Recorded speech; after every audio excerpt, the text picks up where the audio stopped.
ಇಲ್ಲಿಂದ ಮೇಲೆ ಹೋಗ್ತಾ ಹೋಗ್ತಾ ಏನಾಗ್ಬೇಕು 30 ಡಿಗ್ರಿಗಿಂತ ಕಡಿಮೆ ಆಗ್ತಾ ಹೋಗ್ಬೇಕು. ಡೆನ್ಸ್ ಫಾರೆಸ್ಟ್ ನಿಮಗೆ ಈಕ್ವೆಟೋರಿಯಲ್ ರೀಜನ್ ಅಲ್ಲಿ ಕಾಣಿಸಿದ್ರೆ ಮೇಲೆ ಹೋಗ್ತಾ ಹೋಗ್ತಾ ಮೇಲ್ಭಾಗವನ್ನ ನೀವು ಅರ್ಥ ಮಾಡ್ಕೊಂಡ್ರೆ ಸೊ ಬಿಲೋ ಏನಿದೆಯೋ that is the replica of upper portion. So I try.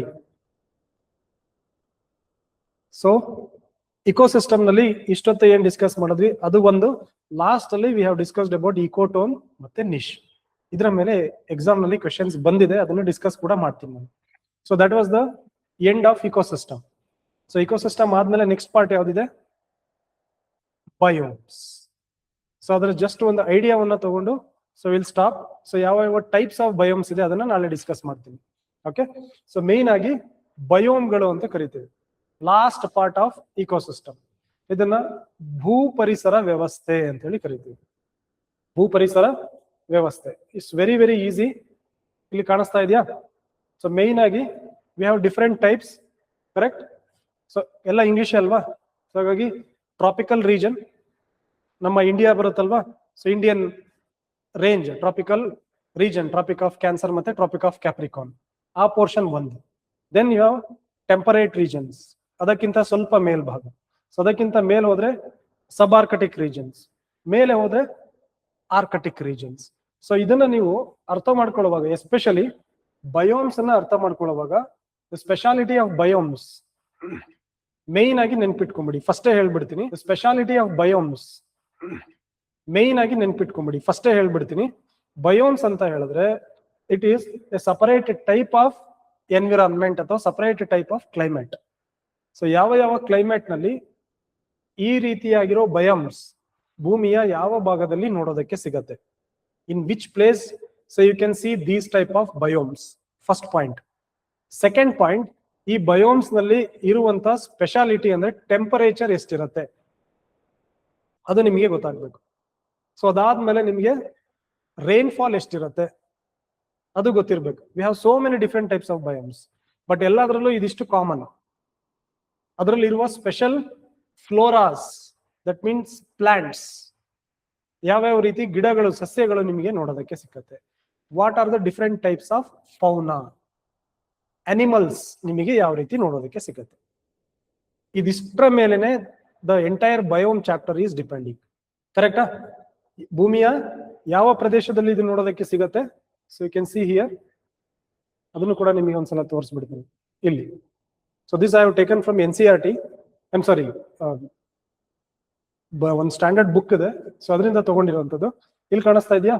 Hot wet equatorial climate. So ಇದು ನಿಮಗೆ ನಮ್ಮ earth.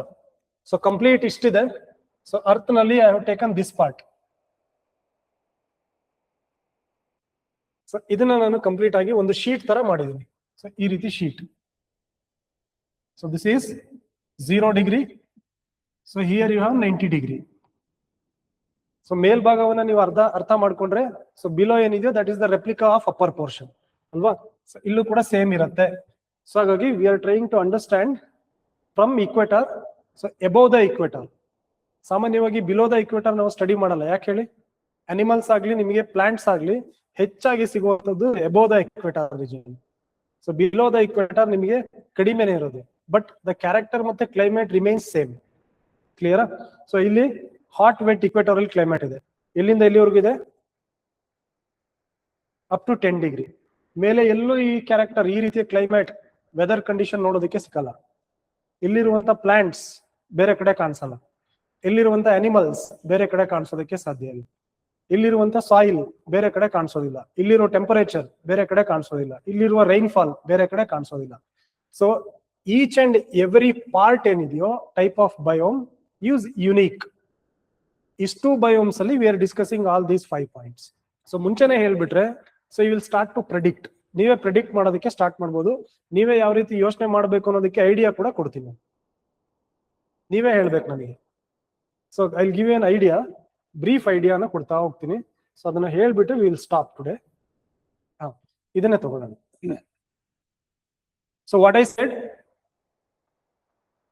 So which type of biome so can be seen in which part of the earth. ಕರೆಕ್ಟಾ? ಅದಷ್ಟಕ್ಕೂ ಬರ್ಬೇಕು ನಾವು. So ಇವಾಗ ನಾವು we are at the equatorial region. ಕರೆಕ್ಟಾ? So ಇಲ್ಲಿ ಒಂದು ಟೈಪ್ ಆಫ್ ಬಯೋಮ್ ಇದೆ. ಮೇಲೆ ಹೋಗ್ತಾ ಹೋಗ್ತಾ ಆ ಬಯೋಮ್ ಚೇಂಜ್ ಆಗ್ತಾ ಹೋಗುತ್ತಲ್ವಾ. ಸೊ ಏನೇನು ಅಬ್ಸರ್ವ್ ಮಾಡಬೇಕು, ಫಸ್ಟ್ ನಾವು ಟೆಂಪರೇಚರ್ನ ತಗೊಳ್ಳೋಣ as an example. This is equatorial region. Equatorial region ಇಂದ ನೀವು ಮೇಲೆ ಹೋಗ್ತಾ ಹೋಗ್ತಾ, so what about the temperature? Temperature ಏನಾಗುತ್ತೆ ಮೇಲೆ ಹೋಗ್ತಾ ಹೋಗ್ತಾ? One concept is clear. ಅಂದ್ರೆ ನಿಮಗೆ ಇಲ್ಲಿ ಟೆಂಪರೇಚರ್ ಎಷ್ಟಿರುತ್ತೆ ಆನ್ ಅನ್ ಅವರೇಜ್? ನೀವು ಇಂಡಿಯಾನ ಕನ್ಸಿಡರ್ ಮಾಡಿ, 30 ಡಿಗ್ರಿ ಇರುತ್ತಾ? ಇಲ್ಲಿಂದ ಮೇಲೆ ಹೋಗ್ತಾ ಹೋಗ್ತಾ ಏನಾಗ್ಬೇಕು? 30 ಡಿಗ್ರಿಗಿಂತ ಕಡಿಮೆ ಆಗ್ತಾ ಹೋಗ್ಬೇಕು. So it may be any biome. ಮೇಲೆ ಹೋಗ್ತಾ ಹೋಗ್ತಾ ಇದೆ ಟೆಂಪರೇಚರ್ ಕಡಿಮೆ. ಕ್ಲಿಯರಾ? ಸೊ ಸಾಯಿಲ್ ಅಂತ ತಗೊಳ್ಳೋಣ. ಸಾಯಿಲ್ ಇರ್ಲಿ, ರೈನ್ಫಾಲ್ ಅಂತ ತಗೊಳ್ಳೋಣ. ಫಸ್ಟ್ ರೈನ್ಫಾಲ್ ಹೇಳ್ತೀನಿ. ಸೊ ಇದು ನಿಮಗೆ ಸಾಯಿಲ್ ಜೊತೆಗೆ ಇಂಟರ್ ಕನೆಕ್ಟ್ ಆಗಿದೆ.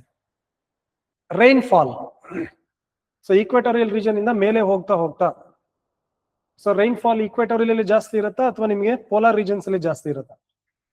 ಈಕ್ವೆಟೋರಿಯಲ್ ರೀಜನ್ ಅಲ್ಲಿ ಜಾಸ್ತಿ ಇರುತ್ತೆ. ಸೊ ಹಾಗಾದ್ರೆ ಮೇಲೆ ಹೋಗ್ತಾ ಹೋಗ್ತಾ ರೈನ್ಫಾಲ್ ಏನಾಗ್ಬೇಕು? ಕಡಿಮೆ ಆಗ್ಬೇಕು. ಸೊ ಇದು ಕಾಮನ್ ಸೆನ್ಸ್ ಅಲ್ವಾ? ಫಸ್ಟ್ ಕಾನ್ಸೆಪ್ಟ್ ಕೊಡ್ತಾ ಇದ್ದೀನಿ. Next will discuss about different biomes. Then rainfall ಜಾಸ್ತಿ ಇದ್ದ ಜಾಗದಲ್ಲಿ ಸಾಯಿಲ್ ಫರ್ಟಿಲಿಟಿ ಏನಾಗಿರುತ್ತೆ? ಮಣ್ಣಿಗೆ ನೀರಿನ ಅಂಶ ಬಿದ್ದಷ್ಟು ಕೂಡ ಸೊ ಮಣ್ಣಿನಲ್ಲಿ ಸಾಯಿಲ್ ಅಲ್ಲಿ ಫರ್ಟಿಲಿಟಿ ಏನಾಗಿರುತ್ತೆ? ಜಾಸ್ತಿ ಆಗ್ತಾ ಇರುತ್ತೆ. ಸೊ ಹಾಗಾದ್ರೆ ಇಲ್ಲಿ ಸಾಯಿಲ್ ಫರ್ಟಿಲಿಟಿ ಜಾಸ್ತಿ ಇರುತ್ತಾ ಈಕ್ವೆಟರ್ ರೀಜನ್ ಅಲ್ಲಿ? ಸೊ ಮೇಲೆ ಹೋಗ್ತಾ ಹೋಗ್ತಾ ಸಾಯಿಲ್ ಫರ್ಟಿಲಿಟಿ ಏನಾಗಬೇಕು? ಬಿಕಾಸ್ ಆಫ್ ಲೆಸ್ ರೈನ್ಫಾಲ್, ಮಳೆ ಕಡಿಮೆ ಆಗುತ್ತೆ. ಮಳೆ ಕಡಿಮೆ ಆಗೋದ್ರಿಂದ ಮಣ್ಣಿಗೆ ತೇವಾಂಶ ಕಡಿಮೆ ಆಗುತ್ತೆ. ಮಣ್ಣಿನಲ್ಲಿ ತೇವಾಂಶ ಇಲ್ಲ ಅಂತ ಹೇಳಿದ್ರೆ, ಸೊ ಹ್ಯೂಮಸ್ ಕಂಟೆಂಟ್ ಕಡಿಮೆ ಆದ್ರೆ ಎಲೆಗಳು ಕರಗೋದಾಗಿರ್ಬೋದು. ಸೊ ಅದಕ್ಕೆ ಬೇಕಾಗಿರೋ ಕರಗಿರೋ ಎಲೆನಲ್ಲಿ ಇರುವಂತ ನ್ಯೂಟ್ರಿಯೆಂಟ್ಸ್ ಮಣ್ಣಿಗೆ ಸೇರೋದಿರ್ಬೋದು, ಕಡಿಮೆ ಆಗ್ತಾ ಹೋಗುತ್ತೆ ಅಲ್ವಾ? ಸೊ ಹಾಗಾಗಿ ಮೇಲೆ ಹೋಗ್ತಾ ಹೋಗ್ತಾ ಸಾಯಿಲ್ ಫರ್ಟಿಲಿಟಿ ಕಡಿಮೆ ಆಗ್ತಾ ಹೋಗುತ್ತೆ. ಇದು ಮೂರು ಇಂಪಾರ್ಟೆಂಟ್. ಸೊ ದೆನ್ ವೆಜಿಟೇಷನ್ ಅಥವಾ ಫೌನಾ ಅಂತ ತಗೊಳ್ಳಿ. ಸಾರಿ, ಫ್ಲೋರಾ. ಫ್ಲೋರಾ ಅಂತ ಹೇಳಿದ್ರು ಕೂಡ ಒಂದೇ, ಅಥವಾ ವೆಜಿಟೇಷನ್ ಅಂತ ಹೇಳಿದ್ರು ಕೂಡ ಒಂದೇ, ಸಸ್ಯ ವರ್ಗಕ್ಕೆ ಸಂಬಂಧಪಟ್ಟಾಗಿ. ಇಲ್ಲಿ ನಿಮ್ಗಳಿಗೆ ಸಾಮಾನ್ಯವಾಗಿ ದೊಡ್ಡ ಎಲೆಗಳಿರುವ ಮರಗಳು ಕಾಣಿಸುತ್ತಾ? ಕರೆಕ್ಟಾ? ಈ ಕ್ರಿಸ್ಮಸ್ ಟ್ರೀ ತರ ಚಿಕ್ಕದಾಗಿ ಕಡ್ಡಿ ಕಡ್ಡಿ ತರ ಇರುವಂತ ಎಲೆಗಳು ಕಾಣಿಸೋದು ಎಲ್ಲಿ? ಮೇಲ್ಗಡೆ. ನೀವು ಆರ್ಕಟಿಕ್ ಓಷನ್ ಹತ್ರ ಹೋದ್ರೆ, ಕೋಲ್ಡ್ ಏರಿಯಾಸ್ಗೆ ಹೋಗ್ತಾ ಹೋಗ್ತಾ ಸೊ ಸಾಮಾನ್ಯವಾಗಿ ಈ ಕ್ರಿಸ್ಮಸ್ ಟ್ರೀ ತರ ತೆಳುವಾಗಿ ಕಡ್ಡಿ ಕಡ್ಡಿ ಇರುವಂತ ಎಲೆಗಳು ಕಾಣಿಸೋದಕ್ಕೆ ಸ್ಟಾರ್ಟ್ ಆಗುತ್ತೆ. ಸೊ ನನ್ನ ಪ್ರಶ್ನೆ ಏನು ಅಂದ್ರೆ, why you have broad leaf forest in equatorial region and why we have needle shaped leaves in arctic region? ಕಾರಣ ಏನು? ರೈನ್ಫಾಲ್. ರೈನ್ಫಾಲ್ ಅಂದ್ರೆ ಇಂಡೈರೆಕ್ಟ್ ಆಗಿ ಆಗುತ್ತೆ. So soil fertility is the main reason. So soil fertility ಜಾಸ್ತಿ ಇರೋದ್ರಿಂದ so ನಿಮಗೆ nutrients ಅನ್ನ ಜಾಸ್ತಿ ಅಬ್ಸರ್ವ್ ಮಾಡ್ಕೊಳ್ಳುತ್ತೆ. ಸೊ ಲೀವ್ಸ್ ತುಂಬಾ ದೊಡ್ಡದಾಗಿ ಬೆಳೆಯುತ್ತೆ. ಕರೆಕ್ಟಾ? ಸೊ ಜಾಸ್ತಿ ಸ್ಪೀಡ್ ಆಗಿ ಲೀವ್ಸ್ ಬೆಳೆಯೋದ್ರಿಂದ ಜಾಸ್ತಿ ಲೀವ್ಸ್ ಏನಾಗುತ್ತೆ? They will fall down. So ಜಾಸ್ತಿ ಎಲೆಗಳು ಕರಗಿ ಮಣ್ಣಿಗೆ ಬೀಳೋದ್ರಿಂದ ಸಾಯಿಲ್ ನ ಫರ್ಟಿಲಿಟಿ ಜಾಸ್ತಿ ಆಗ್ತಾ ಹೋಗುತ್ತೆ. So that is the case with equator. ಮೇಲೆ ಹೋಗ್ತಾ ಹೋಗ್ತಾ ಏನಾಗುತ್ತೆ? ರೈನ್ಫಾಲ್ ಕಡಿಮೆ ಆಗುತ್ತೆ. ನಿಮಗೆ ಕೋಲ್ಡ್ ಕಂಡೀಷನ್ ಜಾಸ್ತಿ ಆಗ್ತಾ ಹೋಗುತ್ತೆ. ಕೋಲ್ಡ್ ಕಂಡೀಷನ್ ಅಲ್ಲಿ ಸರ್ವೈವ್ ಆಗೋದಕ್ಕೆ ಪ್ಲಾಂಟ್ಸ್ ಏನ್ ಮಾಡ್ಬೇಕು? They have to adapt themself. So adapt ಆಗೋದಕ್ಕೆ ಏನ್ ಮಾಡುತ್ತೆ? ಬ್ರಾಡ್ ಲೀವ್ಸ್ ಇತ್ತು ಅಂತ ಹೇಳಿದ್ರೆ, ಕೋಲ್ಡ್ ಜಾಸ್ತಿ ಆದ್ರೆ, ಸೊ ಕೋಲ್ಡ್ ಜಾಸ್ತಿ ಆದ್ರೆ ಎಲೆಗಳು ಏನಾಗುತ್ತೆ? ಕರಗಿ ಹೋಗುತ್ತೆ. ಸೊ ಅದರಿಂದ ಬಚಾವ್ ಆಗ್ಬೇಕು. ಪ್ಲಸ್ ಕೋಲ್ಡ್ ವಿಂಡ್ ಗಳು ಜಾಸ್ತಿ ಇರುತ್ತೆ. ಶೀತ ಮಾರುತಗಳು ಅಂತೀವಿ ಅದನ್ನ, cold wind. So cold wind ಜಾಸ್ತಿ ಬಂದಷ್ಟು ನಿಮ್ಮ ಎಲೆಗಳು ಕರಗಿ ಹೋಗುತ್ತೆ. ಅದರಿಂದ ಬಚಾವ್ ಆಗ್ಬೇಕು. ಪ್ಲಸ್ ವಾಟರ್ ಕಂಟೆಂಟ್ ಅಲ್ಲಿ ಕಡಿಮೆ ಇರುತ್ತೆ. ಸೊ ಹಾಗಾಗಿ ವಾಟರ್ ಕಂಟೆಂಟ್ ನ ಪ್ಲಾಂಟ್ಸ್ ನ ಒಳಗಡೆ ಸರ್ವೈವ್ ಮಾಡ್ಕೊಬೇಕು. ಬ್ರಾಡ್ ಲೀಫ್ ಇದ್ರೆ ಏನಾಗುತ್ತೆ? Respiration will be more. ಜಾಸ್ತಿ ಸ್ಪೀಡ್ ಆಗಿ ಉಸಿರಾಡುತ್ತವೆ. ಗಿಡದ ಒಳಗಡೆ ಇರುವ ನೀರಿನ ಅಂಶ ಆಚೆ ಹೋಗುತ್ತೆ. ಸೊ ಅದಕ್ಕೆ ಏನ್ ಮಾಡುತ್ತವೆ? Leaves, it will modify the leaves into needle shaped leaves. So ಅವಾಗ ರೆಸ್ಪಿರೇಷನ್ ಏನಾಯ್ತು? ಇದರಲ್ಲಿ ಕಡಿಮೆ ಆಯ್ತು. ದೊಡ್ಡ ಎಲೆಗೆ ಕಂಪೇರ್ ಮಾಡಿದ್ರೆ so it will respire very minimum. ಈ ರೀತಿ ಮಾಡಿಫಿಕೇಶನ್ ಆಗುತ್ತೆ. ಹಾಗಾಗಿ broad leaved forest, dense forest ನಿಮಗೆ ಈಕ್ವೆಟೋರಿಯಲ್ ರೀಜನ್ ಅಲ್ಲಿ ಕಾಣಿಸಿದ್ರೆ, ಮೇಲೆ ಹೋಗ್ತಾ ಹೋಗ್ತಾ ಡೆನ್ಸ್ ಫಾರೆಸ್ಟ್ ಏನಾಗ್ತಾ ಹೋಗುತ್ತೆ? ಕಡಿಮೆ ಆಗ್ತಾ ಹೋಗುತ್ತೆ. ಕಾನ್ಸೆಪ್ಟ್ ಅರ್ಥ ಆಗ್ತಾ ಇದೆಯಾ? ಫ್ಲೋರಾ ಆಯ್ತು. ಸೊ ಫೌನಾ ಅಥವಾ ಅನಿಮಲ್ಸ್ ಅಂತ ತಗೊಳ್ಳಿ.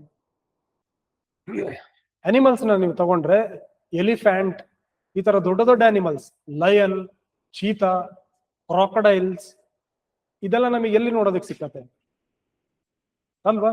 ಈಕ್ವೇಟೋರಿಯಲ್ ರೀಜನ್ ಅಲ್ಲಿ ಸಿಗತ್ತೆ. ನಿಮಗೆ ಎಲಿಫೆಂಟ್ ಯಾಕೆ ಆರ್ಕಟಿಕ್ ರೀಜನ್ ಅಲ್ಲಿ ಸಿಗಲ್ಲ ಅಲ್ವಾ? ಅಲ್ಲಿ ಇದಕ್ಕೆ ಫೇವರೇಬಲ್ ಆಗಿರುವಂತ ಫುಡ್ ಇಲ್ಲ, ಫೇವರೇಬಲ್ ಆಗಿರುವಂತ ಫಾರೆಸ್ಟ್ ಇಲ್ಲ, ಫೇವರೇಬಲ್ ಆಗಿರುವ ಹ್ಯಾಬಿಟೇಟ್ ಇಲ್ಲ, ಪ್ರೇ ಆರ್ಗನಿಸಮ್ಸ್ ಇಲ್ಲ. ಸೊ ಹಾಗಾಗಿ ಏನಾಗೋದಿಲ್ಲ, ಇಲ್ಲಿ ನಿಮಗೆ ಇರುವಂತ ಅನಿಮಲ್ಸ್, ದೊಡ್ಡ ಸೈಜ್ನ ಅನಿಮಲ್ಸ್ ಇದ್ರೆ ಮೇಲೆ ಹೋಗ್ತಾ ಹೋಗ್ತಾ it is something like your fridge, refrigerator.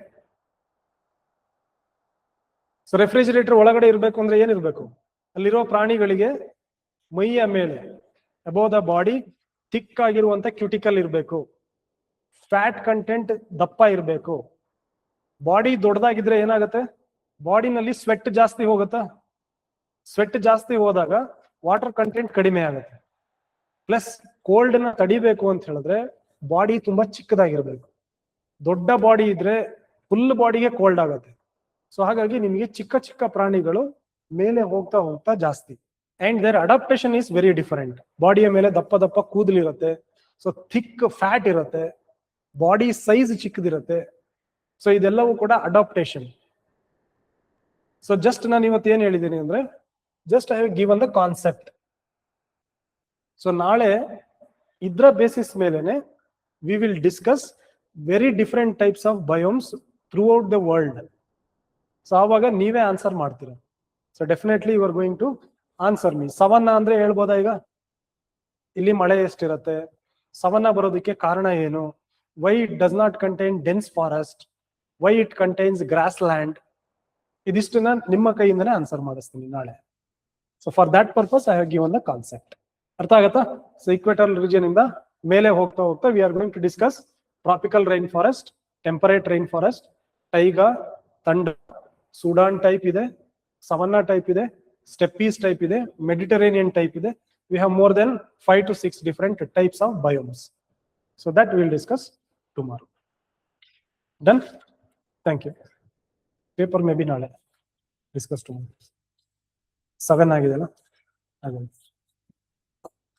So hope it is interesting. Right. We'll meet tomorrow. Thank you.